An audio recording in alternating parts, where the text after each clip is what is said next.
Orang yang paling dibenci oleh Allah itu bukan hanya pezina semata, bukan hanya peminum khamr, bukan hanya mereka yang membuka aurat, tapi termasuk orang yang mereka sangat dibenci oleh Allah, yaitu adalah mereka yang jahil, bodoh terhadap urusan surga dan urusan akhiratnya. Bismillahirrahmanirrahim. Alhamdulillah, tentunya senantiasa kita bersyukur kepada Allah Subhanahu wa taala. Kalau ada di antara ibu-ibu yang sedang merasa kecewa, tolong lihat di rumah sakit. Ada orang yang mereka sedang berjibaku dengan penyakit yang mereka derita. Dan bisa jadi apa yang ibu lakukan hari ini ketika duduk di masjid untuk mendengarkan ilmu menjadi satu mimpi yang sangat indah bagi mereka yang di rumah sakit. Kalau ada di antara ibu-ibu yang merasa hidupnya itu mengecewakan, maka lihatlah di antara teman-teman kita yang mereka suaminya menanggung hutang yang begitu besar, sampai akhirnya sang istri pun merasakan beratnya psikis dan kejiwaannya untuk sama-sama memikul hutang yang dimiliki oleh suaminya. Dan bisa jadi apa yang kita lakukan hari ini menjadi sebuah mimpi kecil untuk mereka, bisa duduk sambil mendengarkan kajian. Kalau ada di antara ibu yang sedang mengeluh, perhatikan, ada di antara ibu-ibu yang hari ini mereka mungkin menjadi gojek, lalu mereka pindah dari satu rumah ke rumah hanya mengantarkan makanan yang mungkin makanan itu tidak pernah bisa mereka beli, tetapi mereka tetap mensyukuri kehidupan mereka. Disitulah kita faham betul, kita selalu punya alasan untuk bersyukur kepada Allah kalau kita menggunakan mata penglihatan kita untuk melihat orang di sekitar kita. Allah itu merupakan zat yang tidak pernah kehabisan memberikan alasan kepada orang beriman untuk bersyukur. Makanya ketika Allah tidak pernah kehabisan materi memberikan pelajaran kepada saya, kepada ibu untuk bersyukur kepada Allah, kok kita masih sempat tidak bersyukur, maka betul-betul disitulah kita mendapati apa yang Allah ancamkan itu betul-betul Allah realisasikan, yaitu adalah ketika kita mengkufuri nikmat, maka sesungguhnya Allah memberikan adab yang pedih untuk kita. Orang yang beriman itu simpel. Orang beriman bukan hanya pandai di dalam sholat, orang yang beriman bukan hanya pandai di dalam puasanya, orang yang beriman itu bukan hanya syar'i ketika dia menutup aurat, tapi termasuk orang yang beriman adalah orang yang tidak pernah kehabisan alasan untuk bersyukur kepada Allah dalam setiap apapun kondisi dan keadaan. Marilah kita mencontoh salah satu contoh terbaik di dalam hamba yang bersyukur kepada Allah, yaitu adalah Nabi Sulaiman. Nabi Sulaiman itu tidak hanya melihat istana baru menjadikan beliau bersyukur. Beliau tidak perlu menunggu melihat tentaranya yang begitu berlimpah, ratusan ribu tentara yang siap membela beliau, barulah beliau bersyukur. Tidak. Cukup Nabi Sulaiman melihat semut ketika menyelamatkan diri mereka dari injakan pasukan Nabi Sulaiman, sudah cukup menjadikan Nabi Sulaiman itu bersyukur kepada Allah Subhanahu wa taala. Nah, inilah yang menjadikan kita senantiasa menata kehidupan kita, karena hidup itu banyak penyakitnya, penyakit fisiknya, penyakit psikisnya, dari interaksi kita, dari buruknya interaksi yang kita peroleh dan kita dapatkan. Dan ketika kita sadar hidup ini banyak penyakitnya, maka sesungguhnya tidak ada obat dari penyakit pada kehidupan yang kita hadapi, kecuali obatnya salah satunya menjadikan hati kita selalu bersyukur kepada Allah. Suami kita itu insya Allah baik. Yang tidak baik itu cara kita melihat suami kita yang kurang bersyukur kepada Allah. Istri kita itu insya Allah baik. Yang tidak baik itu adalah cara kita melihat istri kita ketika tidak melihat kebaikan menjadikan kita bersyukur.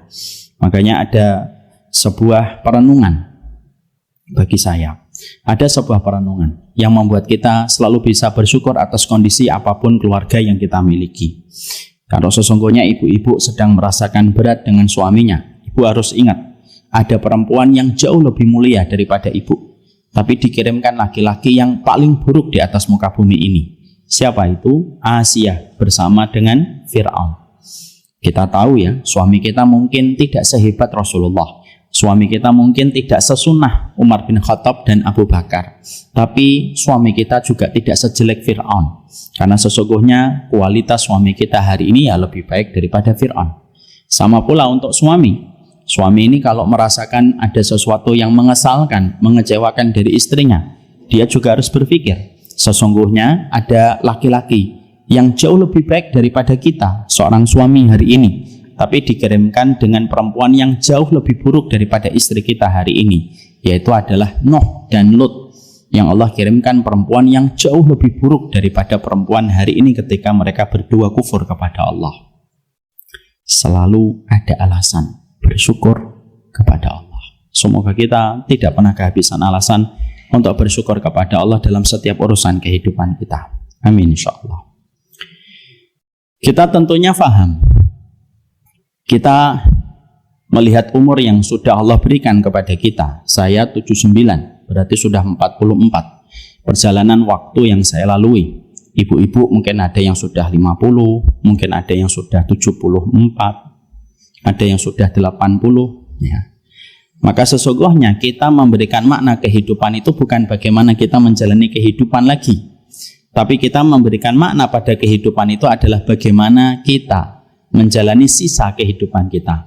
Karena bisa jadi sisa kehidupan kita tidak sepanjang waktu yang telah kita habiskan di dalam perjalanan kehidupan kita. Kalau ada di antara ibu-ibu yang umurnya sudah 40, bisa jadi jatah sisa waktunya itu lebih sedikit daripada jatah waktu yang sudah dilalui ketika sampai umur 40. Kalau ada di antara ibu-ibu yang umurnya 35, maka bisa jadi sisa waktu yang ibu miliki jauh lebih sedikit daripada waktu yang telah kita jalani selama 35 tahun. Dan itu membuat kita merenung bahwasanya kita ini tidak lagi tepat mengatakan bagaimana menjalani kehidupan, tapi yang lebih tepat adalah bagaimana kita menjalani sisa kehidupan kita. Karena sesungguhnya waktu yang Allah berikan kepada kita sudah tidak sepanjang waktu yang kita habiskan dalam perjalanan hidup. Sepakat di sini? Sepakat. Makanya kita dengan kematian itu merupakan batasannya begitu tipis. Antara kita dengan garis ajal itu hanyalah ditutupi dengan selembar kain yang berkibar-kibar. Dan kita tidak tahu kapan akan melewati lembaran kain yang tipis antara kehidupan dan ajal kita. Karena saking tipisnya. Karena anginnya ini, karena kainnya itu begitu tipis dan berkibar-kibar. Banyak di antara kita memakai jilbab di waktu pagi, yang melepaskan jilbabnya orang lain ketika dia telah terhenti detak jantungnya pada jam 10 pagi dan akhirnya harus dimandikan dan segera dikafani. Berapa banyak di antara kita yang memakai jam 11 siang, tetapi yang melepaskan jam itu adalah anaknya dengan derai air mata ketika mendapati ibunya telah meninggal dunia. Banyak di antara kita yang memasukkan kunci motor di waktu jam 1 siang, tetapi yang melepaskan kunci motor itu adalah tetangganya ketika dia jatuh di pinggir jalan. Ada banyak orang yang mereka memasukkan kunci mobil di waktu sore, dan ternyata yang mencabut kunci mobilnya itu adalah suaminya ketika menjemputnya dalam kondisi dia sudah tergeletak tidak berdaya di mobilnya. Kita tidak pernah tahu. Makanya ketika kita mengetahui bahwasanya kita dengan ajal hanyalah ditutup dengan selembar kain yang begitu tipis, yang itu pun diterbangkan oleh angin, maka sesungguhnya disinilah kita harus paham.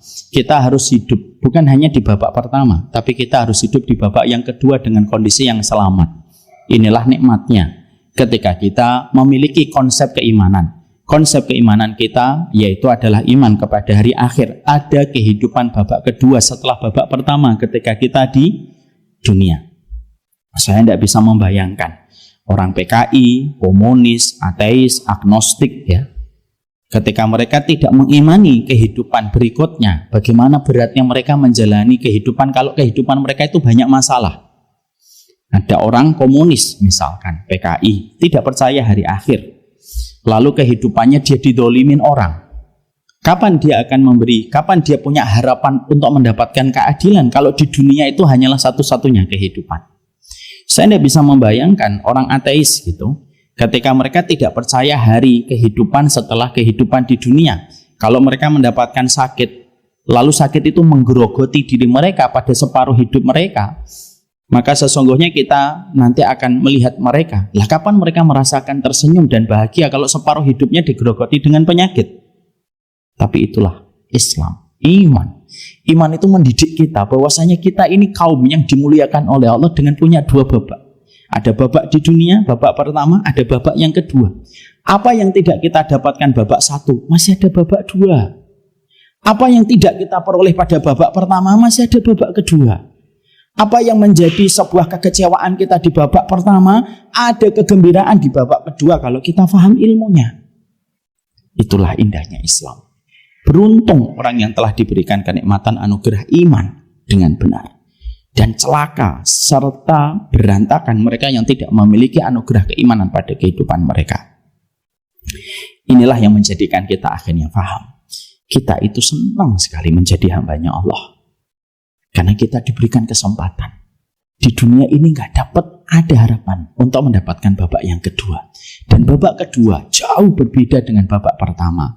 Dan babak yang kedua itu tergantung pada apa yang kita lakukan pada babak pertama.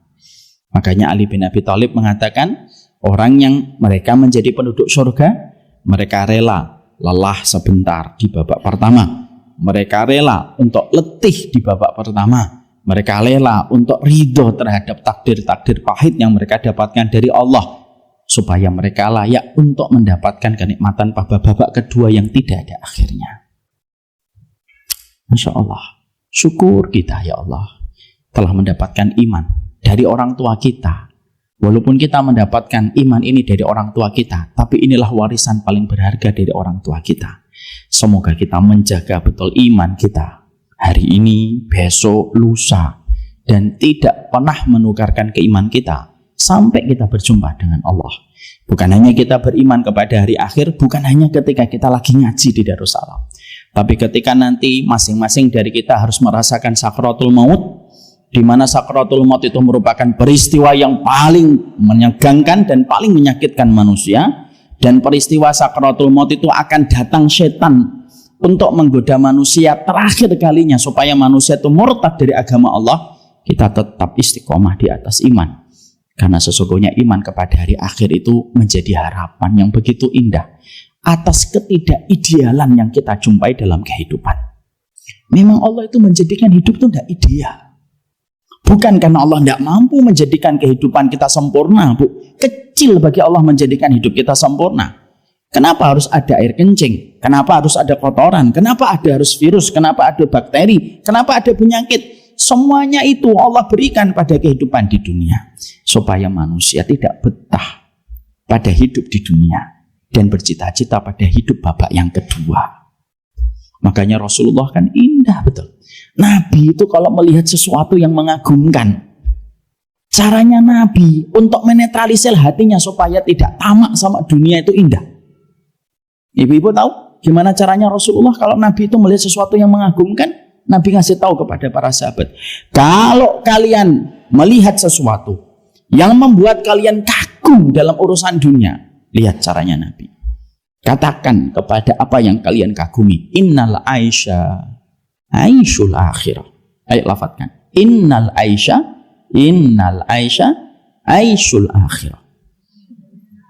Bareng-bareng, innal aisha aishul akhirah. Artinya apa, Ustaz?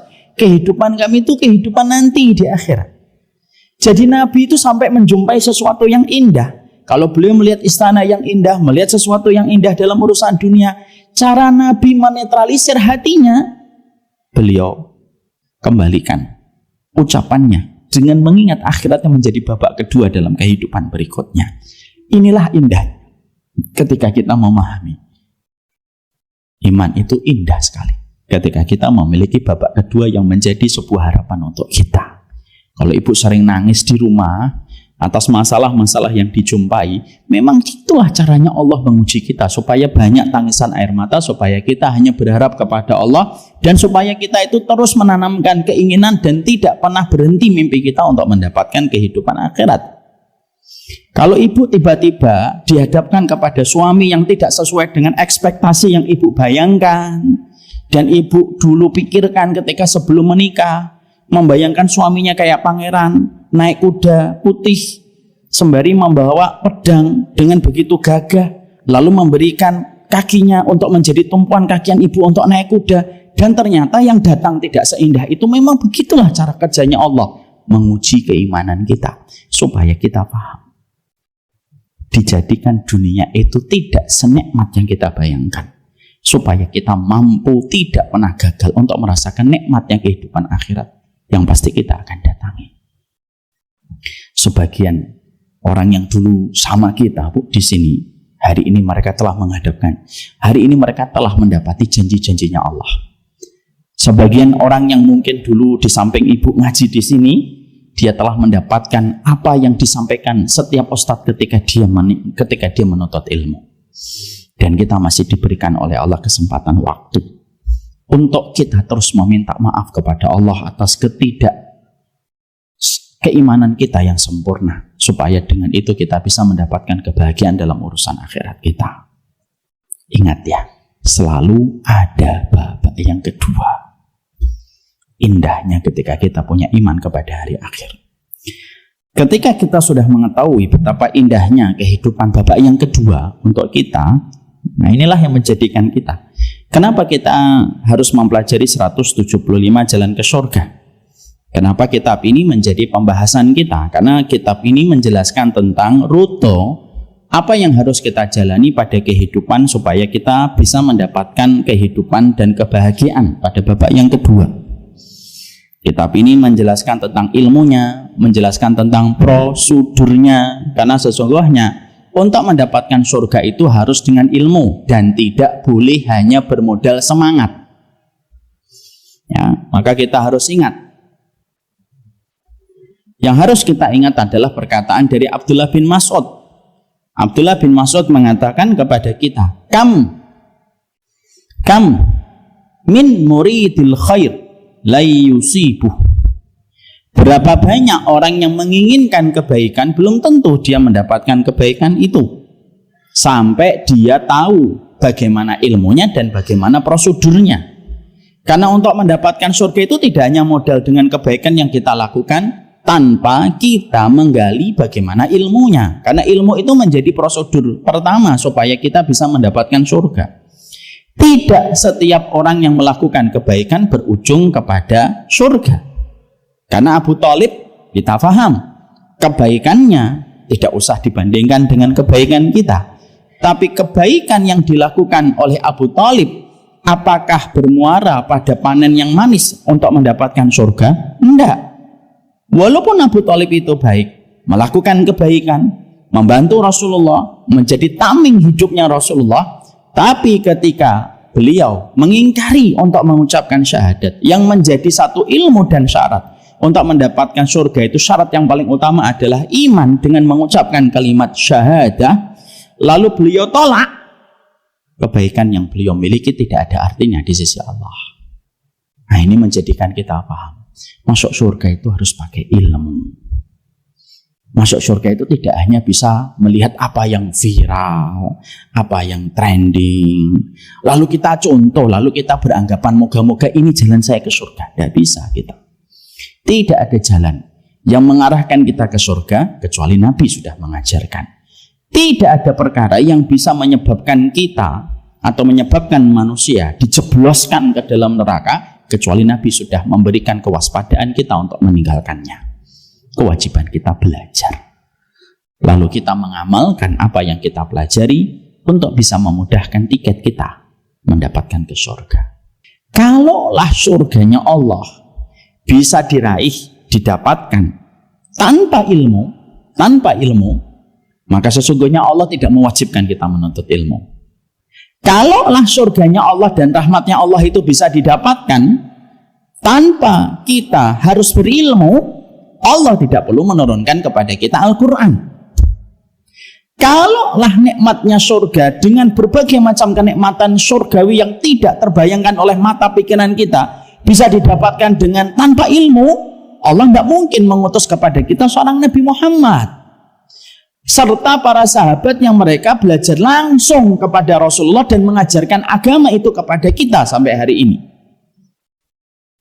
Nah, itulah yang menjadikan kita paham. Kenapa diutus kepada kita Nabi Muhammad bersama dengan para sahabat yang jumlahnya 140.000 orang?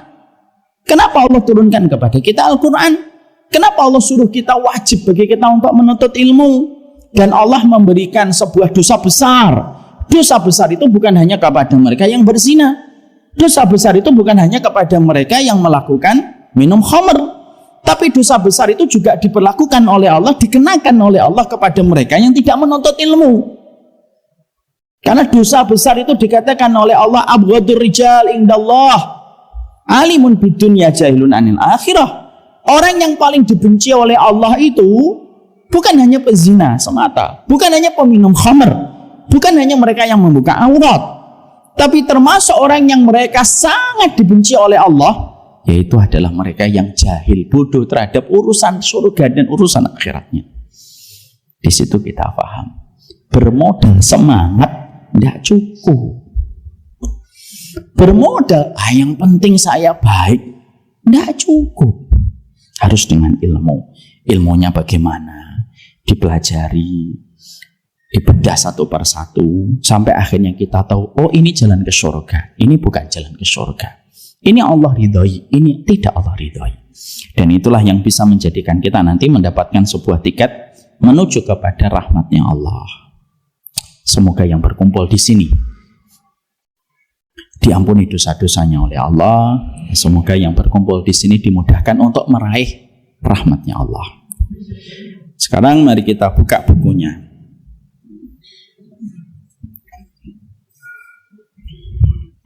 Dibuka halaman 43. Kita tentunya harus paham, Ibu. Yang kita harus pahami dan kita harus mengerti, yang menggagalkan kita menuju kepada surga itu banyak. Orang tidak menutup aurat itu salah satu di antara perkara yang menjadikan orang bisa gagal menuju kepada surga. Orang membela homo walaupun dia tidak homo itu juga bisa menggagalkan orang menuju surga. Karena istrinya Nabi Lut itu tidak homo karena dia perempuan, tapi dia memberikan dukungan kepada kaumnya yang mendatangi laki-laki dengan laki-laki, dan istrinya Nabi Lut mendapatkan takaran hukuman yang sama dengan para pelakunya. Karena mendukung kemaksiatan itu di hadapan Allah sama takaran hukumnya dan murkanya Allah kepada orang yang melakukan. Yang menggagalkan kita itu zina, itu juga merupakan perkara yang kita harus paham. Hati-hati terhadap zina. Hari ini lagi musim perselingkuhan. Perselingkuhan kok musim, ya. Yang akhirnya banyak orang menyebabkan terjerumus kepada perbuatan zina. Tapi bukan hanya zina, bukan hanya khamr, bukan hanya homo yang bisa menggagalkan perjalanan manusia menuju kepada surga, tapi termasuk salah satu di antara perkara yang menggagalkan manusia menuju kepada surga itu adalah ketika hatinya terbiasa untuk riya. Bahwasanya dia beramal bukan ditujukan murni untuk kepada Allah, tapi ketika dia beramal, dia tujukan amal itu kepada manusia, yang harusnya amal itu ditujukan hanya kepada Allah semata. Paham ini namanya riya? Ada riya, ada sum'ah. Ada riya, ada sum'ah. Sum'ah itu sama dengan riya, cuma metodenya berbeda. Sum'ah itu memperdengarkan amal yang kita lakukan kepada manusia supaya mendapatkan pujian dari manusia itu. Pujian manusia itu lebih dia cintai daripada ridhonya Allah. Itu yang namanya sum'ah. Makanya maaf ya kalau ada orang yang mengatakan, saya tidak riya Ustaz, tapi saya kalau pas macet itu saya baca Quran itu sampai 2 juz Ustaz. Kan saya nggak riya. Wong ketika saya baca nggak saya perlihatkan ke orang, iya. Tapi kalau kamu menceritakan, lalu kamu maksudnya menceritakan itu supaya mendapatkan pujian, maka itu yang disebut dengan sum'ah, dan itu sama dengan riya. Sebelum kita bahas lagi, tentunya kita juga harus paham dulu, Ibu. Tidak setiap orang yang mereka memperlihatkan amal mereka kepada orang lain itu disebut dengan riya. Makanya kita tidak boleh gampang-gampang untuk menuduh orang riya. Karena memang tidak setiap orang itu ketika memperlihatkan amalnya kepada orang lain itu bisa disebut sebagai perbuatan riya. Karena terpenuhinya sebuah perbuatan sampai disebut perbuatan itu riya ketika memperlihatkan amal itu dengan maksud supaya mendapatkan pujian manusia daripada ridhonya Allah. Itu baru disebut riya. Makanya maaf ya, Ibu tidak bisa gampang-gampang menyebut orang riya. Karena apa? Dosanya orang yang riya itu juga sama. Orang yang menuduh orang itu riya itu juga memiliki dosa. Walaupun dosanya tidak seberat orang yang melakukan riya, tapi menuduh orang riya itu tidak gampang. Kenapa? Saya dan ibu tidak pernah diutus menjadi nabi untuk membedah isi hatinya manusia. Jadi maaf ya Bu, kalau tiba-tiba ibu mendapati ada temannya membuat status, alhamdulillah sudah selesai juz 3 walaupun tidak di bulan Ramadan, ibu tidak usah mengatakan ini riya, karena kita tidak ngerti. Karena riya itu samar-samar dan tidak ada yang mengetahuinya kecuali Allah dan orang yang melakukan riya itu. Dan kita tidak pernah diutus oleh Allah dan ditugaskan oleh Allah untuk meneliti siapa yang riya dan siapa yang tidak riya.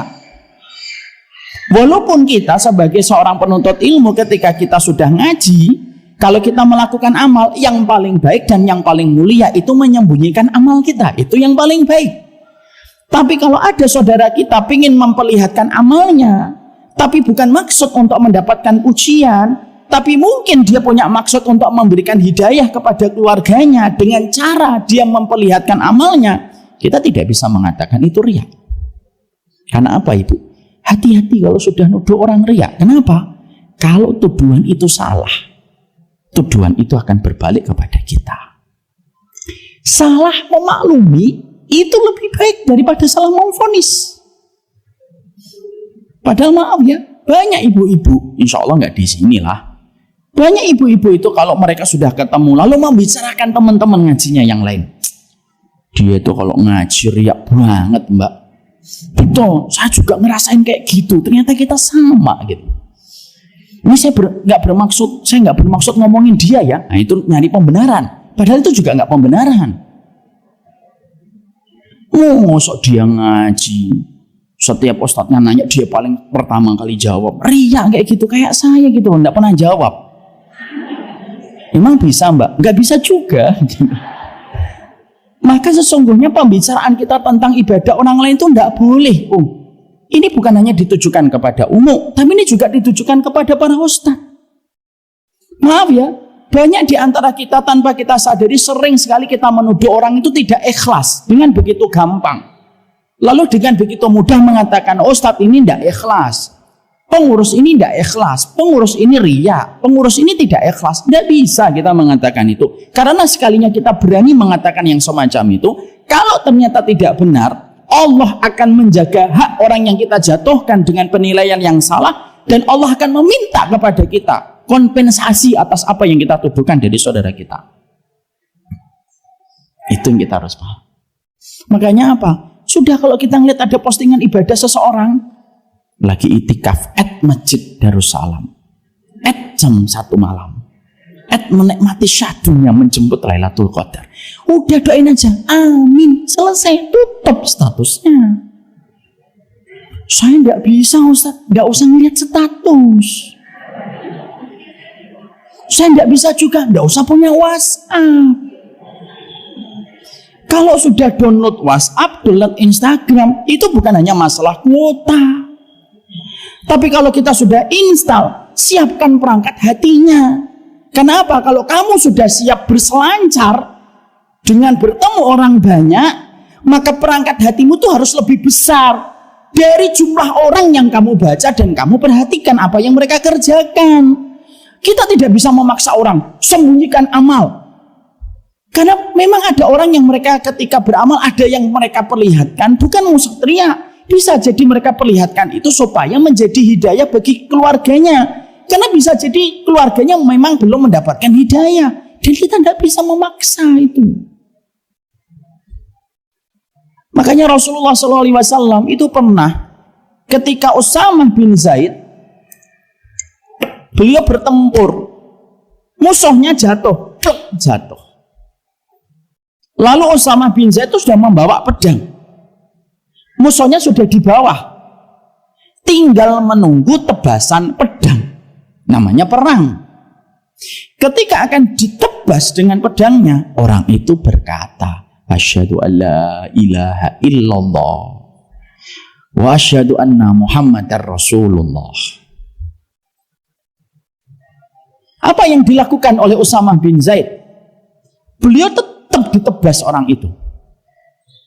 Lalu ketika perkara itu terjadi, diketahui oleh baginda Nabi. Usamah, iya ya Rasulullah, emang betul kamu memegal kepala orang yang bersyahadat?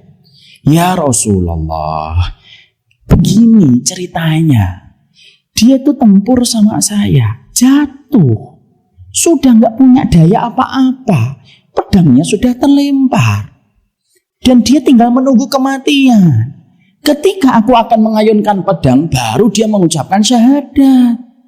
Kalaulah memang betul-betul dia jujur mengucapkan syahadat, harusnya mengucapkan syahadat itu sebelum dia jatuh. Betul nggak jawaban dari Usamah? Betul atau tidak Ibu? Nggak usah takut teriak, jawab aja. Betul atau tidak betul? Jawaban Usamah betul atau tidak betul? Tapi perhatikan, apakah Rasulullah membenarkan atau menyalahkan? Rasulullah menyalahkan. Rasulullah mengucapkan satu kalimat yang tidak bisa dijawab oleh Usamah bin Zaid. Walaupun kondisi ketika Usamah sampai membunuh orang tersebut, kondisinya itu memang alasannya itu logik bagi seorang Usamah. Mungkin kalau ibu sama, bukan hanya ditebas, diuyak-uyak gitu, sama. Maka kemudian ketika itu Rasulullah menjawab. Pertanyaannya sederhana dan ibu nanti pakai ini untuk dirinya kita. Atasyukka sadruh. Atasyuk sadruh. Kata siapa? Kata Rasulullah. Atasyukka sadruh. Kamu membedah dadanya. Emang kamu tahu bahwasanya niatnya mengucapkan syahadat ingin cari selamat? Emang kamu tahu dadanya wahai Usamah? Maka pada saat itulah Usamah tidak mampu menjawab. Lalu Rasulullah menimpakan kesalahan kepada Usamah dan Usamah harus membayar diat ganti rugi pembunuhan tidak sengaja kepada orang itu. Ini yang harus kita install ke pikiran kita. Kalau kita lagi ngelihat sesuatu, lalu kita ngelihat postingannya, Masya Allah, dia lagi ngaji ditaruh di status. Ngomong, jangan sama dia, sama diri kita. Atasyukka sadruh. Emang saya membedah dadanya bahwasanya dia nempel statusnya di situ tuh adalah niatnya untuk riya? Belum tentu, Bu. Makanya maaf ya, maaf sekali. Kalaupun ada orang yang dia foto di depan Masjidil Haram, saya nggak berani mengatakan itu riya. Demi Allah saya nggak berani. Kenapa? Karena bisa jadi itu ekspresi cintanya orang kepada Masjidil Haram yang mungkin dia tidak melihat Masjidil Haram sesering kita melihat Masjidil Haram ketika kita diberikan umrah berkali-kali. Ya atau tidak? Gak usah pula kalau kita lihat ada orang yang foto lalu kita mencibir gitu. Karena bisa jadi mungkin itu harapan dia. Fotonya dia biar berkah ada fotonya Masjidil Haram. Kita nggak pernah tahu niat seseorang sebagaimana kita nggak pernah ngerti. Latar belakang keilmuan orang itu beragam. Dan kita tidak bisa untuk mengukur sepatunya orang dengan ukuran sepatu kita. Mungkin ibu yang sudah 17 kali umroh, mungkin ketika lihat Masjidil Haram itu ya sudah biasa. Tidak ingin foto. Kenapa? Sudah penuh iklotnya dengan foto-foto ketika dia ke Masjidil Haram. Tapi kalau ada orang kampung nabung, Bu, ada tukang ojek yang umroh, ada tukang jualan ayam. Saya pernah ada salah satu peserta umroh saya itu tukang ayam di pasar, Bu. Pasar Impres. Dia bisa umroh nabung 7 tahun. Ketika ngelihat Masjidil Haram itu nangis. Yang pertama dilakukan manggil saya, Ustadz sini. Saya kira ada yang penting. Apa Mas? Foto Ustadz. Saya kan tidak mengatakan begini Mas, qala Rasulullah sallallahu alaihi wasallam. Enggak lah. Itu ekspresi rasa cintanya mereka kepada Masjidil Haram. Yang saya ingin sampaikan adalah Kalau kita yang sudah menuntut ilmu, oke lah, tidak usah banyak-banyak foto, karena lebih baik hubungan kita dengan Allah. Tapi seni memberikan udzur itu penting kepada sesama mukmin. Karena apa? Salah satu dosa yang banyak menyebabkan orang gagal mendapatkan rahmatnya Allah itu bukan hanya riaknya, tapi ketika kita rajin menuduh orang riak, itu juga menjadi masalah besar untuk kita. Ya. Jadi kalau ada orang, misalkan saya tanya nih, siapa di antara ibu-ibu yang hafal 25 juz? Ada satu yang ngangkat. Maka yang enggak ngangkat itu tidak usah mengatakan riya itu. Nah, ibu hafal 25 juz enggak? Enggak, Ustaz. Nah, dia kan menjawab. Karena tidak setiap orang yang mereka memasang amal perbuatan mereka itu maka dihukumi langsung riya. Kenapa? Tidak setiap orang yang memperlihatkan amal itu riya. Sampai dia menginginkan bahwasanya di balik apa yang dia perlihatkan mendapatkan pujian, dan yang paling tahu tentang itu hanyalah Allah yang bisa memastikan. Kita tidak bisa memastikan. Makanya tidak usah ngeliatin status. Kalau memang hatimu lagi berat, tidak usah ngeliatin status. Kalau bad moodmu lagi datang. Kalau kita merasa hari-hari kita lagi keruh hatinya, ya udah uninstall dulu Instagram daripada ngeliatin Instagram, makanya kita banyak dosa. Ustadz ini riya, Ustadz ini tidak benar. Apa ini ukti ini nggak jelas? Apa ini umahat ini nih? Jangan gitu. Paham sampai di sini? Sebelum kita menjelaskan tentang riya, saya akan jelaskan satu kisah dari salaf. Ada yang namanya ulama bernama Makhul. Tahu Makhul? Insya Allah tidak tahu. Ulama besar beliau. Sholat bu di masjid jami, masjid besar, mungkin sebesar Darussalam. Sholat dia Allahu Akbar. Sholat duhur, kalau tidak salah sholat asar. Maaf kalau saya salah antara duhur dan asar. Saya lupa notis apakah duhur atau asar. Sholat Allahu Akbar, di sampingnya orang sholat. Siang-siang. Kelihatan atau tidak kelihatan wajahnya? Kelihatan, siang kok. Rame atau tidak rame? Rame. Ternyata orang yang sholat di sampingnya Makhul nangis. Tangisannya tuh semakin keras. Jangan tanya nangisnya kenapa Ustadz. Dia menjelaskan dalam buku tersebut. Pokoknya nangis. Makhul ketika mendapati bahwasanya orang ini nangis, Makhul lalu mengambil kesimpulan. Nangisnya riya. Sok nangis tuh siang-siang. Nangis itu kalau paling afdol malam, ketika orang nggak ngelihat, hanya Allah yang ngelihat. Nangis siang-siang, banyak orang tahu, nanti orang ngeliatin ke dia, supaya dia disangka orang yang khusyuk gitu kalau sholat. Tapi Makhul hanya memikirkan dalam hati. Tahu memikirkan dalam hati? Dalam bahasa internasionalnya batin. Ya. Dia itu batin. Nangis itu nanti malam.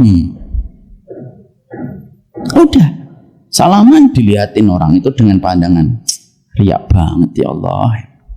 Dikira subhanallah. Berpisah. Ibu tahu malam pertama setelah kejadian itu Makhul sholat malam yang biasanya beliau menangis di tengah malam. Hari pertama habis memvonis orang tidak ikhlas, riak ketika nangis, Allah tidak berikan kepadanya air mata. Makhul mau nangis, nggak bisa nangis. Ya Allah, sebanyak dosa saya nggak bisa nangis. Sampai subuh Makhul gagal menghadirkan air mata. Padahal sepanjang hidupnya kalau beliau sholat malam tidak pernah gagal mengalirkan air mata. Karena Makhul ini ulama besar. Hari pertama sejak kejadian itu Makhul itu berpikir, ya Allah kenapa ini? Setelah itu hari yang kedua. Setelah itu hari yang ketiga. Setelah itu hari yang keempat. Gagal menghadirkan air mata. Sampai 20 hari. Gak nangis-nangis itu Makhul. Nah para ulama itu kan mereka sensitif sama hati ibu. Karena apa? Karena mereka tahu harta yang paling berharga untuk mereka itu hati mereka. Sama dengan kita ketika kita sering mengartikan yang paling berharga untuk kita itu ya mobil-mobil mewah kita. Kalau para ulama dulu itu tahu yang paling berharga itu hati. Jadi kalau ada sesuatu yang tidak beres pada hatinya, mereka orang yang paling konsen. Ini ada apa dengan hati saya? Lu makul tuh mikir, lu sini kenapa mata saya? Dosa apa yang saya lakukan? Kok sampai Allah tidak memberikan kepadaku air mata di tengah malam? Dipikir dosa saya yang mana? Dipikir 1, 2 hari, diputar harinya. Kayak kaset yang diputar kembali. Mungkin kalau kita yang muter tidak ketemu, Bu, karena banyak banget dosanya ini ya dosa ini. Makhluk tuh muter lagi. Lu sampai harinya itu bertambah 20 hari, 22 hari, 23 hari, 25 hari, 26 hari, belum dapat penyebabnya.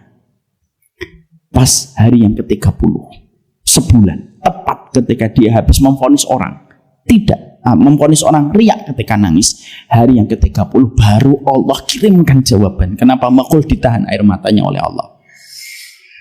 Tiba-tiba Makul itu malam-malam habis sholat tahajud, hari yang ke-30 terfikir, ya Allah, saya pernah nuduh orang riak ketika dia nangis di siang hari pada waktu sholat di masjid Jami. Langsung hari berikutnya Makul datang ke masjid tersebut. Dia cari orang yang pernah dia lihat 1 bulan yang lalu. Lah para ulama itu dulu kan ingatannya kuat.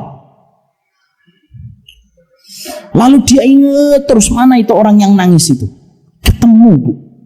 Dan ketika ketemu langsung didekap sama Makul, minta maaf. Dan setelah minta maaf, Allah kirimkan kembali air mata yang Allah tahan selama 30 hari. Nangis Makul, minta maaf. Saya pernah menuduh kamu riya. Orang itu tersenyum, orang itu yang maafkan. Pisah dari orang tersebut. Makul malam berikutnya sholat kembali malam. Tumpah air matanya, baru bertakbir langsung tumpah air matanya. Allah kembalikan kelembutan hatinya setelah dia lembut berprasangka yang baik sama saudaranya. Coba kita hari ini, Bu. Banyak orang yang merasa dirinya ustadz, ngakimin, ustadz lain, tidak ikhlas. Ini bukan karena Rasulullah dia berdakwah. Gampang kamu menyangka orang. Kita ngaji, lalu ada teman kita ngaji, lalu menuduh yang ngaji di sini. Alah, itu ngajinya bukan mengikuti Rasulullah SAW. Tidak segampang itu, Ferguson, kamu menyangka orang. Paham di sini, Bu? Jadi akhirnya apa yang harus kita lakukan, Ustaz? Ya kita jaga diri betul untuk tidak sampai kita gampang untuk menuduh orang itu riya. Kalau kita melihat, doakan. Dan itu tanda kebersihan hati kita. Kalau dada kita sulit untuk mengatakan bahwasanya dia ikhlas, dan dada kita itu menyuruh kita untuk mengatakan dia riya, sudah, mintalah tolong sama Allah. Ya Allah, saya sulit untuk berprasangka yang baik bahwasanya dia tidak riya, tapi urusan dia itu hanya aku serahkan kepada Engkau ya Allah. Supaya kita paham, yang menjadi masalah bukan hanya riyaknya, tapi yang menjadi masalah itu menuduh orang riya dengan begitu gampang. Paham sampai di sini, Bu? Ya, untuk ibu yang sudah menuntut ilmu bertahun-tahun dan kelihatan betul ini senior-senior dalam menuntut ilmu, sudah tidak usah memperlihatkan amal. Karena apa? Amal yang disembunyikan jauh lebih baik dan jauh lebih mulia daripada amal yang diperlihatkan. Makanya akhirnya kita mendapati para ulama salaf mengatakan, ulama salaf itu ulama-ulama terdahulu dari para sahabat, para tabi'in, para tabi'ut tabi'in. Mereka mengatakan, uktumu hasanataka asyaddu min sayyiatika. Tutup amal kebaikanmu sebagaimana kamu menutup amal keburukanmu. Kita ini kalau ada sesuatu yang tidak beres kan kita tutupin, ya atau tidak, Bu? Lihat anak SMP ketika baru punya jerawat, ditutupi pakai tensoplas, ditutupin malah tambah kelihatan. Karena kenapa? Karena memang fitrahnya orang itu menutupi kekurangan. Lah, kata para ulama salaf dulu adalah kamu tutup amal keburukanmu sebagaimana kamu menutup amal kebaikanmu. Sebagaimana kamu tutup amal kebaikanmu sebagaimana kamu menutup amal keburukanmu. Lebih baik, Bu, dianggap biasa sama orang tapi dianggap istimewa di hadapan Allah daripada dianggap istimewa di hadapan manusia tetapi justru malah rapuh hati kita di hadapan Allah. Kenapa, Bu? Karena kalau memperlihatkan amal, walaupun tidak setiap orang yang memperlihatkan amal itu riya, ada beberapa hal konsekuensinya. Satu, niatnya menjaga hati jadi lebih berat. Walaupun memang boleh memperlihatkan amal itu dengan tujuan supaya dicontoh orang. Betul, memang betul. Ini kan saya sampaikan untuk ibu-ibu yang ngaji ya. Ini bukan yang tadi. Kalau yang tadi untuk kita berikan udzur sama saudara-saudara kita yang belum paham. Tapi untuk kita, jangan memperlihatkan amal kalau bisa. Kenapa? Konsekuensinya kalau kita memperlihatkan amal itu satu, menjaga niat itu menjadi lebih berat. Karena hati itu terbuat dari gelas kaca yang mudah pecah dan mudah rapuh. Maaf ya, Bu, kita kalau sholat, kalau kita puasa sunnah, apa yang paling berat dari puasa sunnah? Gak ada yang jawab. Udahlah, kita cukupkan kajian kita. Apa yang paling berat dari puasa sunnah? Apa, Bu? Menjaga hawa nafsu. Ya, berat. Tapi menurut saya ada yang apa? Apa yang paling berat, Bu, kalau kita puasa sunnah itu? Yang paling berat bukan makannya. Bukan masalah kita tertarik untuk minum es teh yang berembun gelasnya di jam 1 siang. Bukan. Yang paling berat itu menjaga hatinya, Bu. Kalau ternyata puasa sunnah kita diketahui sama temen, Mbak, soto betawinya enak, Mbak, gitu. Gak makan. Shaim. Ketika ditanya seneng, kalau nggak ditanya sedih. Kok orang nggak nanya ya? Ya kalau saya nggak ditanya kan dia nggak tahu kalau saya puasa. Bukan berarti nanti kalau kita puasa betul-betul puasa nanti kalau ditanya kita bohong. Kok nggak makan? Diet? Nggak boleh bohong. Yang pingin saya soroti, siapa itu yang ketawanya begitu tadi? Yang pingin saya soroti itu adalah ternyata puasa sunnah menjaga niat itu lebih berat ketika amal kita diketahui sama orang. Bukan berarti nanti kalau ditanya, kok nggak makan, Ustaz? Ya sebenarnya begini, hidup itu nggak usah jawab kemana-mana. Tapi ternyata disitulah kita paham, loh, saking begitu rapuhnya gelas kita pada hati kita itu, saking rapuhnya kaca pada hati kita itu, sampai kalau kita tidak ditanya pun kita merasa sedih. Kenapa? Dengan tidak ditanya, orang tidak tahu kalau kita sedang puasa. Yang ingin saya sampaikan adalah begitulah beratnya kalau amal kita diketahui sama orang. Paham sampai di sini, Ibu? Sekali lagi ya, nanti kalau puasa, jujur aja, bismillah puasa, tapi setelah itu minta tolong sama Allah supaya dijaga. Bukan berarti ini juga menjadi alasan tidak puasa. Mbak, kok sekarang kamu jarang puasa? Iya, menjaga hati susah luar biasa. Lebih baik saya makan ikhlas daripada saya puasa tapi tidak ikhlas. Nah ini contoh-contoh semacam ini kalau ditanya gurunya jangan jawab saya ya sebagai gurunya. Itu konsekuensinya kalau kita akhirnya ketahuan orang. Itu yang pertama. Yang kedua, apa konsekuensi yang harus kita bayar kalau amal kita itu sudah harus kita perlihatkan sama orang? Kita harus sadar, kalau amal kita sudah diperlihatkan sama orang, itu antara kita dengan riya itu tipis sekali. Dan kita harus paham, Ibu, sebanyak apapun orang memuji Ibu, maka sesungguhnya kalau Ibu meninggal dunia, berapa lama orang tetap memuji kita dan tetap mengingat kita? Paling kencang 7 hari. Setelah itu mereka sibuk dengan urusan mereka sendiri. Dan betapa meruginya orang yang mereka bertransaksi amal ibadahnya untuk manusia, di mana manusia itu tidak bisa memberikan reward apapun kecuali hanyalah pujian. Dan itu hanya sepanjang lidahnya. Ya. Yang ketiga, Kalau kita akhirnya harus menceritakan amal itu kepada orang, betapa beratnya kita harus menanggung beban untuk menjaganya sepanjang sisa kehidupan kita. Makanya nutup itu lebih baik. Lebih baik ibu tidak pernah ketahuan sampai juz berapa. Dan dianggap orang tidak membaca Al-Quran itu lebih baik. Tapi maaf ya, ini jangan dijadikan alasan. Karena apa? Perkataan menutupi amal perbuatan kadang-kadang dijadikan alasan sama orang yang tidak pernah berbuat amal.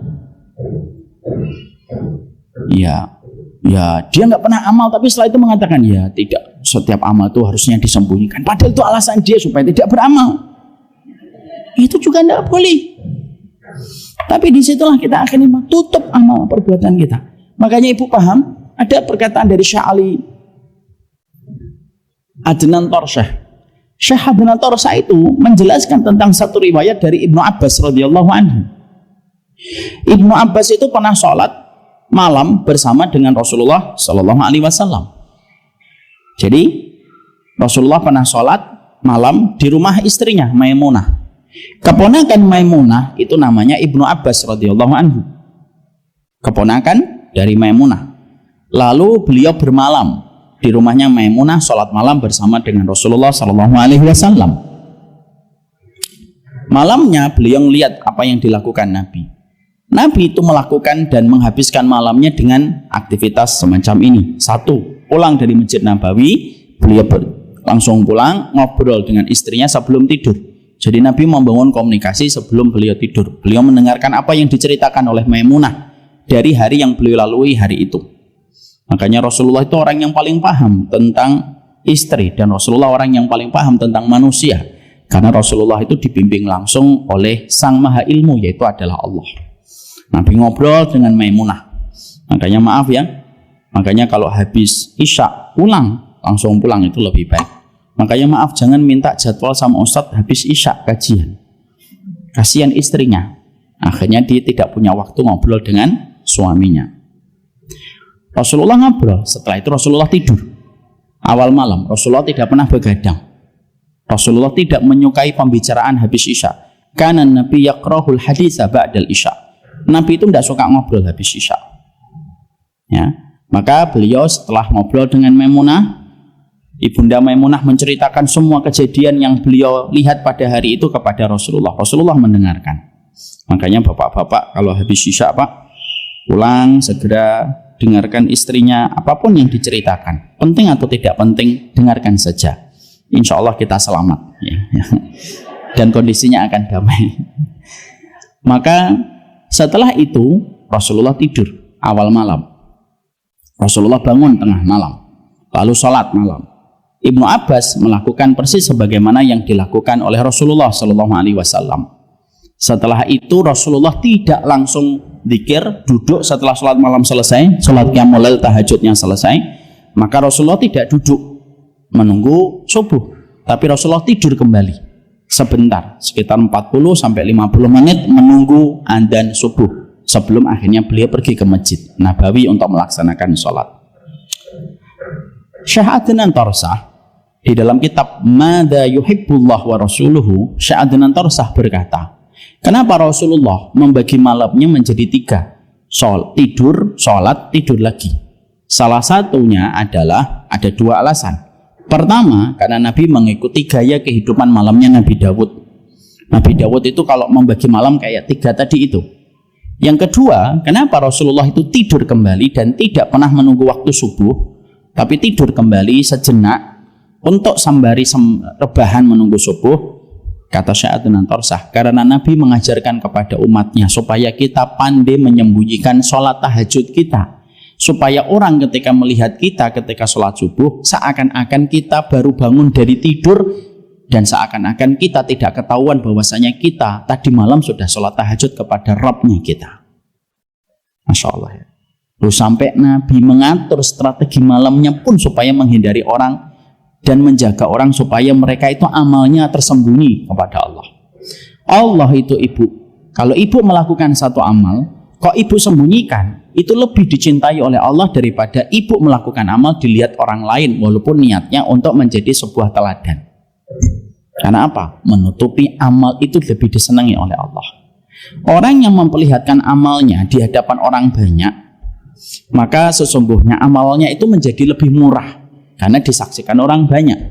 Tapi kalau amal kita lakukan tulus semata-mata karena Allah, maka itu merupakan sebuah amal yang boleh kita katakan produk limited edition yang hanya diketahui oleh Allah. Dan ketika amal itu hanya diketahui oleh Allah, harga yang Allah berikan pada produk amal itu menjadi lebih mahal. Itu yang disenangi oleh Allah. Makanya maaf ya, ibu-ibu, kenapa salah satunya sholat berjamaah, sholat 5 waktunya di rumah, ya untuk menyembunyikan perempuan, untuk supaya amal ibadahnya tersembunyi. Setiap amal ibadah yang tersembunyi itu selalu besar di sisi Allah. Dan itu yang hari ini sulit, Bu. Kulturnya orang yang tidak beriman kepada Allah itu kulturnya memperlihatkan. Kulturnya. Makanya lihat, maaf ya, media sosial yang dibuat sama mereka yang tidak beriman. Maka selalu memiliki pola yang sama, memperlihatkan apa yang dilakukan, lalu disediakan tools untuk like dan memberikan komen, supaya setiap manusia itu bisa untuk memperlihatkan amal semuanya kepada orang lain. Padahal kulturnya orang yang beriman kepada hari akhir itu, kepada Allah, lebih baik disembunyikan kalau kita memahami bagaimana kedudukannya. Makanya maaf, itulah yang menjadi keutamaan. Sedekah disembunyikan itu jauh lebih mulia di sisi Allah dengan harga yang mahal daripada sedekah yang diperlihatkan kepada orang. Makanya salah satu amal yang mampu menguatkan hati kita itu apa? Amal yang dilakukan di waktu dan tempat yang manusia tidak mengetahui. Makanya saya sering menyampaikan, setiap manusia itu harus punya gudang rahasia, Bu. Ibu, saya harus punya gudang rahasia. Di gudang itulah kita melakukan amal, dan pada gudang itulah kita menitipkan amal kita, dan kita tutup gudang itu, dan kuncinya hanya kita yang megang dan tidak perlu orang tahu. Bahkan sebagian sampai ulama mengatakan, bahkan kalaupun istrimu tidak perlu tahu, silahkan kalau bisa, selama tidak merusak hubungan komunikasi. Bahkan kalau ibu pengen melakukan amal, kalaupun bisa supaya suami tidak tahu pun diperbolehkan di dalam syariat, selama perbuatan itu memang tidak berkaitan dengan izin kepada sang suami. Kecuali memang harus izin sama suami. Contoh, ibu puasa, ibu tidak bisa menyembunyikan kepada suaminya. Mah, puasa ya mah? Tidak perlu engkau bertanya, nggak usah itu. Karena memang ibu harus minta izin kalau ibu berpuasa. Kalau ibu bersedekah tapi menggunakan uang bulanan yang diberikan sama suami, ya ibu minta izin. Mas, kan bulanan ini 2 miliar nih. Jadi yang namanya contoh. Maka yang 500 juta saya infakkan ya. Enggak habis 2 miliar. Ini apa 500 juta diinfakkan. Kalau itu mengambil harta dan nafkah dari suami kita, yes, ya harus minta izin. Tapi kalau ibu memiliki harta sendiri, harta ibu sendiri, maka kalau mampu untuk bersedekah tanpa memberitahukan kepada sang suami, silahkan. Dan suami juga tidak perlu marah kalau tiba-tiba dia mendapatkan ternyata istri yang melakukan itu tanpa minta izin kepadanya. Dalam perjalanan waktu, tiba-tiba sang suami tahu, loh, ternyata istri saya membangun masjid 3 lantai. Datang kepada istrinya, "Mah, duduk sini." "Ya, aku dengar kamu bangun masjid 3 lantai ternyata. Ada orang yang memberitahukan rahasia ini kepada diriku." Lalu istri mengatakan, "Maaf mas, saya tidak menceritakan karena saya ingin menyembunyikan amal itu." "Loh, kamu kan tahu saya suamimu. Saya ini pintu surgamu." Maka katakan kepadanya, "Saya bersedekah membangun 3 masjid itu dengan uang saya sendiri. Dan diperbolehkan saya menyembunyikan amal itu." Boleh, Bu. Makanya kan ada seorang tabi'in namanya Dawud bin Hindun. Sampai ketika beliau puasa 3 tahun itu istrinya tidak tahu. Sekarang ibu bayangkan, puasa Dawud 3 tahun istrinya tidak ngerti itu gimana caranya. Mungkin kalau istri hari ini ketahuan ternyata suaminya puasa Dawud 3 tahun, mungkin marah-marah. "Kamu anggap saya itu istri apa?" gitu. Tapi Dawud bin Hindun itu ketahuannya bagaimana? Dawud bin Hindun itu tidak ketahuan kalau pas puasa dia ngomong sama istrinya, "Saya ambil bekal ya makanannya saya bawa aja. Lalu dibawa. Dawud bin Hindun ini pedagang yang punya lapak di pasar. Setiap sebelum masuk pasar, dia cari orang miskin, lalu dikasihkan jatah makanan sarapannya itu kepada fakir miskin. Lalu dia masuk. Lalu dia menjalani hidupnya, menjalani harinya dengan berjualan. Sore, dia beli makanan di pasar, dibawa ke rumah, di mana istrinya menyangka sang suami sudah makan. Dan itu bertahun-tahun dan tidak ada yang tahu puasanya Dawud bin Hindun. Dan itu saking beliau merahasiakan amal itu. Nah ini harganya mahal. Kalau mampu disembunyikan, sembunyikan. Dan Allah paling senang al-atqiya al-akhfiya. Al-atqiya itu apa? Orang yang bertakwa. Tapi bukan hanya ini yang Allah senangi, ditambahi lagi oleh Allah al-atqiya al-akhfiya. Al-akhfiya itu apa? Yang suka menguburkan amal mereka sampai tidak ada orang yang tahu bekasnya. Itu namanya al-akhfiya, dari kata khafiyun, menyembunyikan. Tapi maaf, ya tentunya tidak setiap amal itu bisa disembunyikan. Ya, contoh nuntut ilmu, ya tidak bisa disembunyikan lah. Mbak tadi ngaji, duduk di mana? Di tempat yang kamu tidak perlu tahu, ya nggak bisa. Pak tadi sholat jamaah, Pak, sholat jamaah, kok tidak kelihatan? Saya sholat di tempat yang tidak kelihatan orang, ya tidak bisa. Ada amal yang bisa diketahui, ada amal yang bisa disembunyikan. Yang bisa disembunyikan, sembunyikan. Ustadz, kalau sholat malam gimana? Konteksnya saya sebagai istri. Kalau konteksnya sebagai istri, sholat malam itu paling afdal sama suaminya. Ya kalau memang tidak bisa disembunyikan, ya sama suami. Karena suami itu juga memiliki keutamaan dalam beberapa ibadah yang memang perintahnya dalam sunnah itu memang disuruh untuk kita bersama. Kayak sholat malam. Sholat malam itu yang paling afdal itu jamaah sama suami. Walaupun suaminya cuma menggunakan 3 surat yang terakhir sebagai bacaan sholat, tidak apa-apa. Saya tidak mau sholat tahajud sama suami, Ustaz. Kenapa?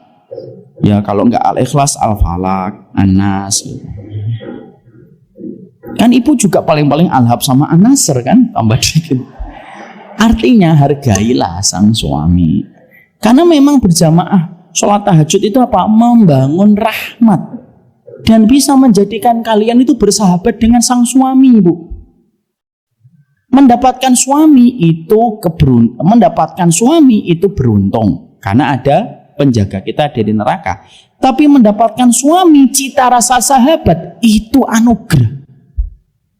Makanya Imam Ibnu Katsir mengatakan apa? Tidak ada persahabatan paling agung yang ada di depan mataku kecuali persahabatan antara suami istri. Makanya oleh suami istri sudah bisa bercanda-bercandaan, hal nggak penting, romantis-romantis konyol. Itu sebenarnya bagian dari arti persahabatan. Itu arti yang dinamakan rahmah. Salah satunya untuk membangun rahmat supaya kita mendapatkan persahabatan dengan suami kita saat sholat malam bersama-sama. Jangan akhirnya ibu sholat malam sendirian, dibiarkan suaminya untuk tidur sampai pagi. Dibangunkan suaminya. Pada ibadah yang kita harus bersama. Pada ibadah yang ibu mampu sembunyikan. Dan itu lebih afdal dan lebih utama. Tapi ingat, menyembunyikan amal ibadah tidak boleh dengan berbohong. Ibu itikaf, ibu ingin supaya itikafnya tidak diketahui orang. Bagus. Ada orang tanya, Mbak, tahun ini itikaf atau tidak? Ibu jangan bohong. Enggak, saya jalan-jalan ke Malaysia. Padahal ibu itikaf, itu namanya bohong. Ya terus yang kita lakukan kalau saya ditanya gimana? Saya tidak suka ditanya, Ustaz. Jawab aja kita itikaf, setelah itu kita berdoa. Itulah doanya yang ada di dalam doa ini. Allahumma inni a'udzubika an usyrika bika syai'an a'lamuhu wa astaghfiruka lima la a'lamuhu. Ya Allah, aku berlindung dari berbuat riya yang aku sadari, dan aku memohon ampunan dari berbuat riya yang tidak aku sadari. Dan ibu harus paham, melakukan ibadah karena manusia itu riya, meninggalkan ibadah karena manusia itu juga riya.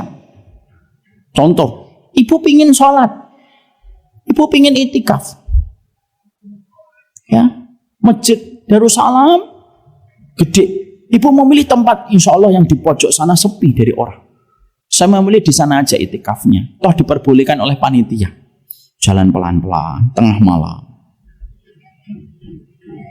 Ternyata ketika sudah sampai di pojok, karena lampunya gelap, ibu bangun, ibu hidupkan flashlightnya.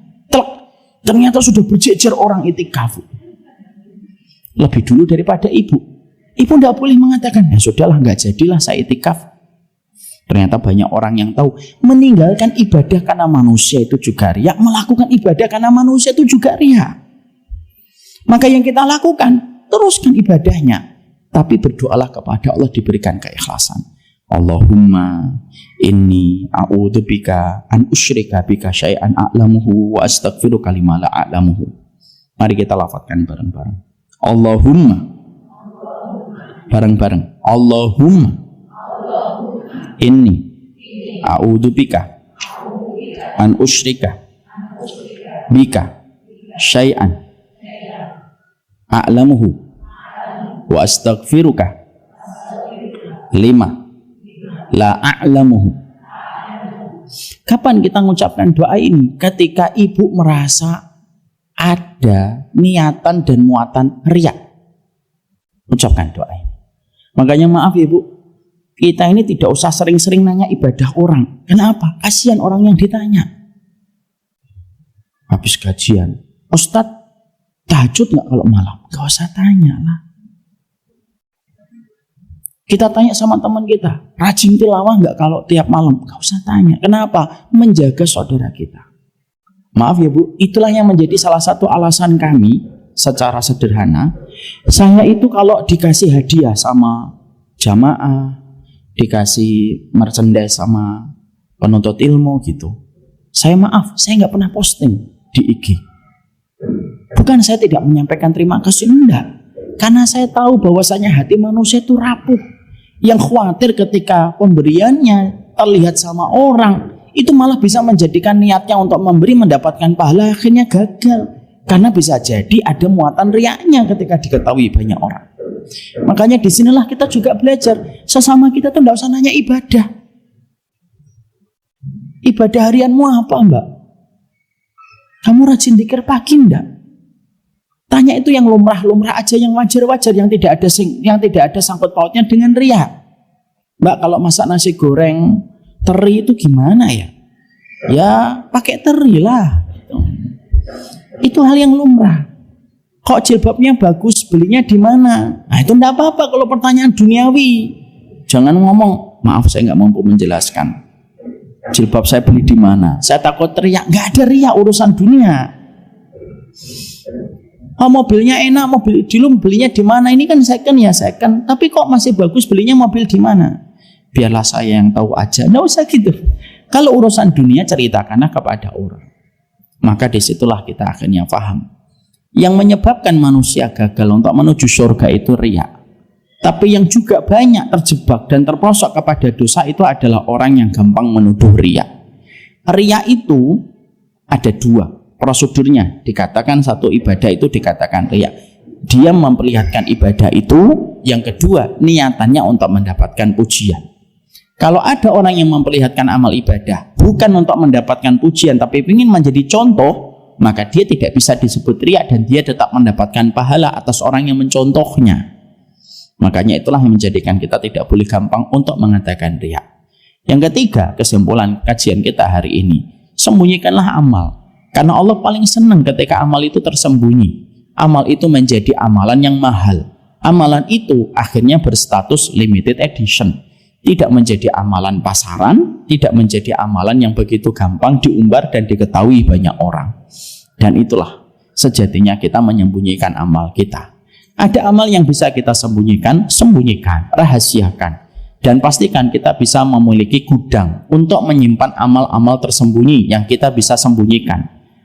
Tapi kalau ada amal yang tidak bisa kita sembunyikan, maka tidak usah kita sembunyikan. Sembari kita tetap berdoa mengucapkan Allahumma inni a'udzubika an usyrika bika syai'an a'lamuhu wa astaghfiruka lima la a'lamuhu. Kapan kita mengucapkan doa Allahumma inni a'udzubika an usyrika bika syai'an a'lamuhu wa astaghfiruka lima la a'lamuhu? Ustaz, kita mengucapkan doa itu ketika kita merasa diri kita ada riyanya. Kalau ibu merasa itu, kapanpun itu, pagi, siang, sore, ucapkanlah doa itu. Dan ini doa yang sejatinya wajib untuk dihafal dan tidak boleh kita tidak menghafalnya. Kalau ada di antara ibu-ibu, saya belum hafal Ustaz. Nah, ada dua kemungkinan, memang tidak pernah menghafal atau mungkin dia merasa tidak pernah riak. Jadi akhirnya tidak pernah dia berdoa. Berdoalah itu kapan saja. Ketika kita merasa, ya Allah, saya khawatir riak. Umrah tiba-tiba diketahui, Allahumma inni a'udzubika an usyrika bika syai'an a'lamuhu wa astaghfiruka lima la a'lamuhu. Ibu nyumbang misalkan masjid, salah satu fondamennya masjid harganya ratusan juta, ibu nyumbang, sudah ibu sembunyikan, tetap ada yang bocor. Orang akhirnya tahu, Mbak, ternyata yang bagian itu Mbak yang bangunnya. Allahumma inni a'udzubika an usyrika bika syai'an a'lamuhu wa astaghfiruka lima la a'lamuhu. Tapi mengucapkan doa itu jangan di depan orang yang baru saja ngomong ya. Sini, Allahumma ini. Jangan gitu, itu namanya ruqyah. Barakallahu fikum. Ini yang kita pelajari pada kesempatan hari ini. Berarti sudah selesai doa untuk menghilangkan kesyirikan kecil dan kesyirikan besar. Bagaimana menyikapi kalau kita mendapatkan pujian atas satu amal yang kita lakukan, padahal semata-mata untuk mengharapkan ridha Allah? Khawatir timbul riya atas amal tersebut. Apa yang kita lakukan, Bu, kalau kita tiba-tiba khawatir riya? Berdoa tadi yang kita tadi pelajari, itulah maksudnya. Kalau tiba-tiba ibu merasa khawatir ada riya, Allahumma inni a'udzubika an usyrika bika syai'an a'lamuhu wa astaghfiruka lima la a'lamuhu. Paham sampai di sini? Saya kira pertanyaannya, Ustadz, saya mau nanya. Yang nanya mana? Ini Ustadz. Oh iya. Bismillahirrahmanirrahim. Seperti tadi penjelasan Ustadz bahwa seorang perempuan sebaiknya sholat di rumah karena menjaga ibadah ya. Ustadz, menjaga fitrahnya perempuan dan tidak menjadi fitnah itu. Oh iya. Ustadz, saya di rumah punya warung kecil. Tujuan saya tidak ada riak sama sekali. Itu ya Bu, Indo September ya? Bukan ya? Enggak kawan, sekarang. Bukan Ustadz. Tapi di warung kecil saya itu kalau udah azan, saya tempelin di pintu tulisan sholat. Dengan tujuan saya agar pembeli tidak membeli saat saya sholat, ataupun pedagang-pedagang keliling tidak datang di saat saya sholat. Artinya saya tidak mau terganggu dengan tujuan tidak riak. Itu saya tempel saat sholat duhur, asar, maghrib dan isya, kecuali isya dan subuh dan duha. Yeah. Bagaimana Ustadz? Apa sholat itu? Tahajud nggak ditulis ya Bu? Lagi tidak. Sholat. Tidak, udah tutup soalnya Ustadz, jam 10 tutup. Ustadz, mohon apabila itu tidak baik, mohon solusinya. Terima kasih. Tidak apa-apa Ibu memberitahu orang bahwasanya kita lagi sholat, kan nggak apa-apa. Dan itu sifatnya supaya tidak menjadi fitnah bagi orang yang datang. Ini warung mana sih dibuka, penjualnya niat nggak sini jualan? Jangan sampai akhirnya dosa pembelinya gara-gara kita tidak pandai menyampaikan. Tidak apa-apa, tulis saja Bu. Tapi nggak usah ditulis panjang ya Bu. Maaf, saya lagi sholat saya khusyuk sekali. Insya Allah tidak. Enggak, bercanda Ibu. Bercanda. Ibu ini.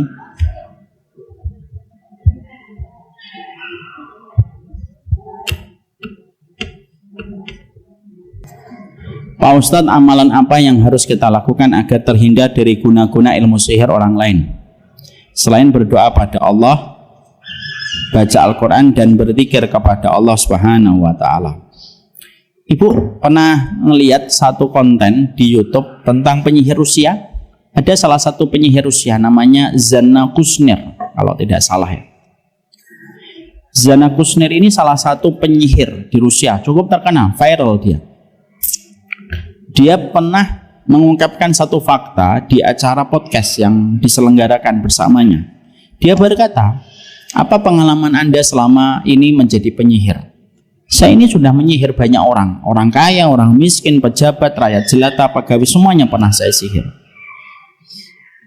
Apa pelajaran yang Zana Kushner dapatkan dalam pengalaman menyihir itu? Saya tidak pernah mendapati orang yang taat agama apapun, mau dia taat Katolik, mau dia taat Protestan, mau dia taat Hindu, Buddha, dan Islam sekalipun, kecuali yang paling sulit aku sihir itu orang yang taat sama agama Islam. Mau agama yang lainnya selain Islam, walaupun dia taat, gampang dan mudah bagiku untuk menyihirnya. Tapi setiap aku melihat Muslim yang taat, ketika aku mendapatkan job untuk menyihir orang itu, lalu dia ternyata Muslim yang taat, aku tidak pernah mampu menyihirnya. Karena ada bangunan yang begitu megah, terhubung antara bangunan itu menuju ke langit. Ada satu entitas yang tidak terwujud, yang melindungi dirinya dan menjadikan mantraku dan seluruh kemampuan dan kekuatanku tidak berdaya menghadapinya. Dan aku tidak tahu apa yang dilakukan Muslim yang taat itu. Ini pengakuan dari seorang penyihir Rusia terkenal, Zana Kusnir. Nanti kalau sudah di rumah, nggak usah sekarang ngetiknya, nanti di rumah aja. Zana Kusnir, penyihir dari Rusia. Jadi kalau ibu tanya, apa yang saya lakukan selain membaca Al-Quran, dzikir, itu sudah luar biasa, itu sudah cukup. Jadi tidak perlu lagi untuk kita butuhkan yang lainnya. Kalau sudah lengkap itu tidak usah kita tambah-tambahi. Menambahi sesuatu yang sudah sempurna itu menjadi tidak sempurna, ya enggak? Ini sempurna, saya tambahi lagi di sini, jadi nggak sempurna kan? Ya sudah sempurna. Dzikir, baca Quran, tilawah, sholat malam itu sudah sempurna. Insya Allah sudah sangat cukup. Tinggal ditingkatkan bagaimana rasa khusyuknya ketika melakukan ibadah itu. Gimana bila suami tidak suka sholat tahajud berjamaah? Apakah saya tetap sholat sendirian saja, Ustadz? Saya ingin menambahkan rahmat. Ya, tidak apa-apa. Kalau suaminya belum terketok hatinya untuk sholat tahajud, ibu sabar. Bisa jadi suami ibu takdirnya, atau bisa jadi ibu suaminya itu akan sholat tahajud tuh tahun depan. Sabar aja. Ya kalau dia nggak bangun, Ustadz, ya ibu tetap sholat. Janganlah menjadi manusia yang ikut-ikutan. Ya kalau suami saya baik, saya baik. Itu termasuk orang yang nggak benar kayak gitu tuh. Makanya salah kalau ada perempuan yang ngomong gini. Kalau kita ini Ustadz jadi istri, tergantung suaminya. Kamu itu kan punya iman, kamu punya Allah, kamu punya iman sama hari akhir. Kamu tahu bahwasanya nanti kamu akan berhadapan dengan Allah sendirian. Kok kita baik nunggu suami kita baik itu terus gimana? Semua mah tergantung suaminya, betul. Tapi ibu yakin bahwasanya kita mau dan rela jatuh dalam kerusakan gara-gara kemudian kita hanya melihat suami kita yang belum benar lalu kita menjadi alasan berbuat keburukan? Kan enggak. Kalau memang benar perkataan orang yang sering komen, terutama di sosial media, yang suka komen kalau ada masalah suami istri lalu ngomongnya, misalkan, saya itu sering sekali kalau komen, suamimu pintu surgamu. Komennya itu kadang-kadang itu yang unik-unik. Ya tergantung suaminya, Ustadz. Hadis Nabi kok. Ya tidak bisa gitu. Kalau memang semua itu tergantung suaminya, Asia binti Muzahim nggak jadi penduduk surga. Tergantung suami saya, Ustadz. Kan suami saya Fir'aun. Benar atau tidak benar? Tidak bisa, Bu. Kalau memang Allah titipkan ibu dengan suami yang belum baik, karena Allah tidak pernah salah memilih pundak ibu untuk menemani laki-laki itu. Allah mampu nggak mempertemukan ibu dengan seorang laki-laki yang betul-betul ibu impi-impikan? Bisa. Kecil bagi Allah menjadikan ini fulan ini jatuh cinta sama fulana ini. Kecil bagi Allah. Tapi kok nggak ketemu, Ustadz? Itulah ujian yang Allah kirimkan. Ini saya pernah dapetin kisah nyata, senyata-nyatanya, based on true story. Jadi ada bapak-bapak curhat sama saya, ngomong, umurnya sekitar 40 tahun. Beliau bicara ke saya tuh pingin sekali Ustadz dapat istri yang istri saya tuh mau ngaji. Istri saya tuh susah ngaji, Ustadz. Akhirnya kalau saya lagi ngaji atau saya menyampaikan nasihat, frekuensi kita pun nggak ketemu, Ustadz. Saya tuh pingin gitu istri saya tuh ngaji. Dan tidak usah setiap hari lah, sebulan 2 kali aja sudah saya bergembira itu. Saya bilang sabar, Pak. Di sisi yang lain, Bu, saya pernah dapetin ada ibu-ibu umur 38 atau 39 tahun, sudah nikah sekitar 15 tahun.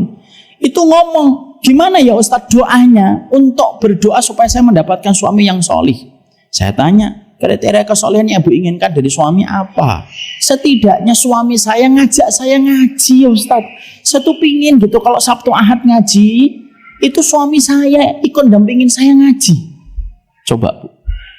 Allah mampu nggak mempertemukan laki-laki tadi yang pingin istrinya ngaji dipertemukan dengan perempuan yang pingin suaminya ngaji? Bisa nggak bagi Allah? Kecil nggak bagi Allah? Ceritanya jadi atau tidak? Jadi. Tapi kenapa kok malah diberikan takdir yang berbeda? Itulah ujiannya. Lah makanya kalau maaf ya, kalau kita nikah langsung semuanya enak. Kita nikah dengan suami kita, langsung suami kita hafal 30 juz. Langsung gajinya 60 juta. Orangnya senyum, jarang marah, emosinya bisa dikendalikan, tutur katanya manis, romantisnya nggak ada habis-habisnya. Malah ibu bingung gimana nanti mendapatkan pahala sabar. Tapi ya jangan berdoa, ya Allah ujilah saya dengan suami saya. Ya usah. Tapi disitulah arti dari sebuah kehidupan. Saya berusaha menjaga hati dari penyakit riak dan gurur. Tapi kenapa ya setiap ada bisikan dalam hati berupa bangga bila sudah beramal, selain istighfar dan ta'awud, apalagi usaha yang saya lakukan? Maka banyak-banyaklah mengenal orang yang lebih solih daripada kita, supaya kita tidak menjadi sombong terhadap pencapaian ibadah kita. Bagaimana menghadapi teman dan saudara yang selalu berprasangka buruk kepada diri kita, padahal kita tidak berbuat jahat sama mereka? Maafkan, hidup itu terlalu berat untuk membawa nama orang yang kita benci. Makanya dalam bahasa Rusia, hate is heavy, benci itu berat. Saya ingin bertanya, kalau sharing video ceramah kajian ustadz dan ustadzah karena untuk mendapatkan pahala jariah dari Allah, apakah lebih baik atau tidak? Oh, lebih baik. Ibu share nih kajian hari Kamis bersama dengan saya dan ustadz-ustadz yang lainnya. Bukan hanya ngajak ibu ngajak 3 teman. Loh, pahalanya ibu tidak berkurang. 3 teman yang datang, pahalanya untuk ibu tanpa mengurangi pahala dia. Siapa yang hari ini ngajak temannya? Nggak usah ngangkat tangan. Semoga terjaga keikhlasannya. Sudah mau angkat tangan tadi, nggak usah.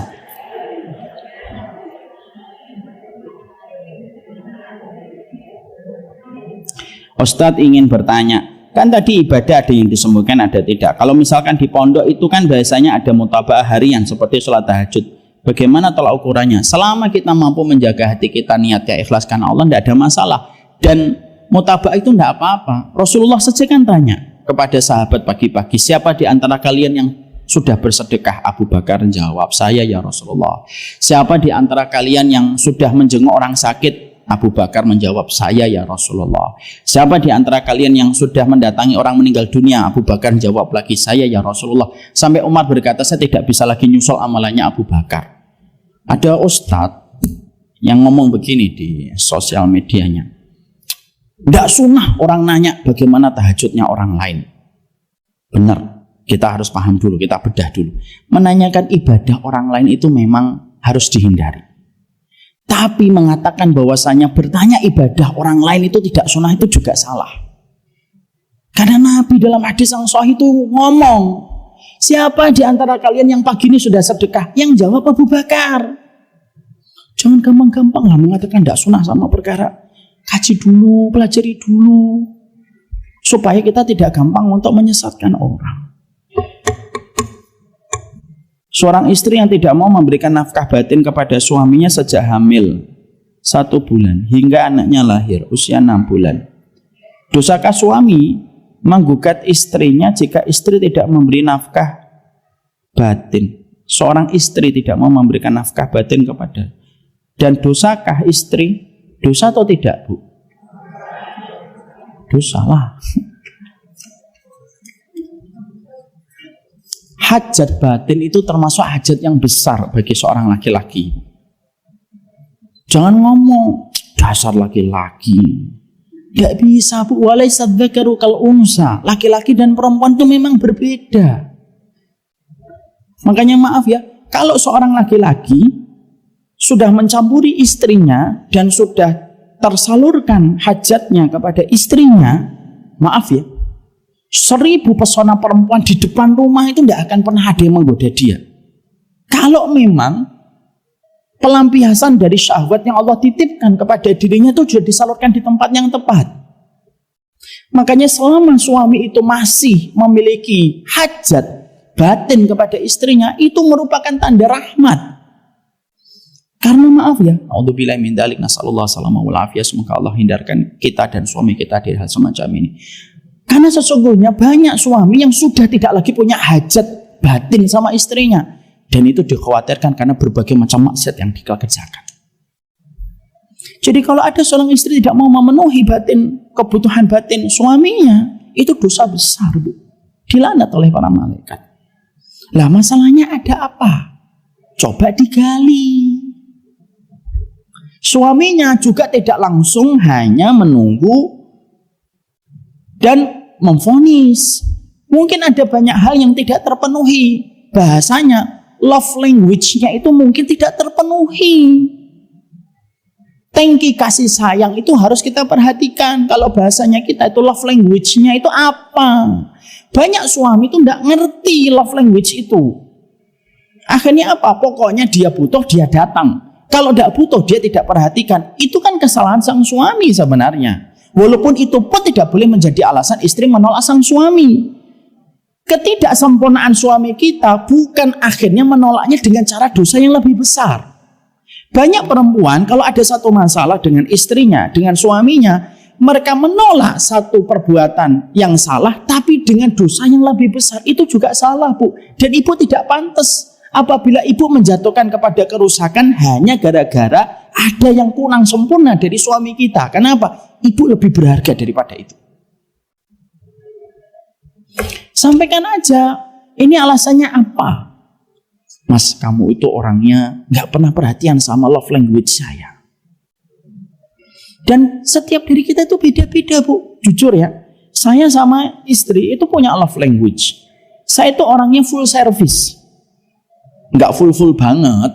Full service itu contohnya makan disediain, itu udah bahagia saya. Pergi gitu terus disiapin. Bi, ini yang bajunya pakai ini, yang celananya pakai ini. Jangan pakai celana ini ya, pakai celana ini cocoknya pakai baju ini.